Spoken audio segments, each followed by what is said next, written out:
didn't know what to put on the cover, so I sent the president a message and said, "What's your favorite picture of yourself from the first 100 days?"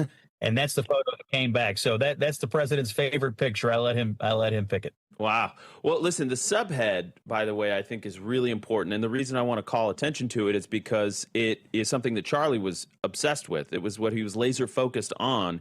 You said how Donald Trump stormed Washington and fought for Western civilization. So you're painting this battle as an existential battle to save the West, to save Christendom in a sense. I believe that. Charlie believed that. Why do you believe it? If you could articulate it in the way Scott Jennings would, why do you believe the stakes are that high?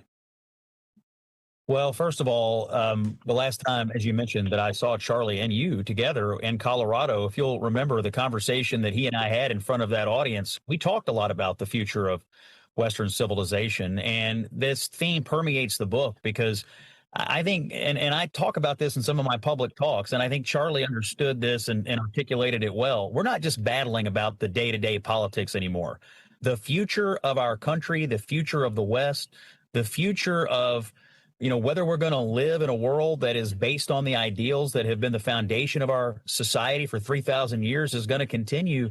It's that versus really dark ideologies, people who would leave this world in darkness, people who have views that I think are really the enemies of human liberty.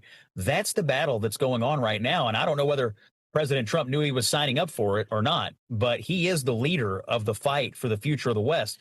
And look, this is, the West isn't a place on a map. It's a set of ideas born in Jerusalem and Rome and Athens. And it's been the foundation of our civilization. It's been the foundation of our freedom. This is the civilization that gave birth to the Bible, the Constitution, the concept of a university. Everything we are is based on this pillars of Western civilization, and it's in danger. I think our financial situation and the mass migration crisis in the world and the march of these dark ideologies, I think they're all combining to really challenge the future of the West. And it's what keeps me up at night. And I think the president's leading us admirably, but I think we all need to understand if you're within the sound of our voice, you're on the front lines of this battle right now, whether you know it or like it or not.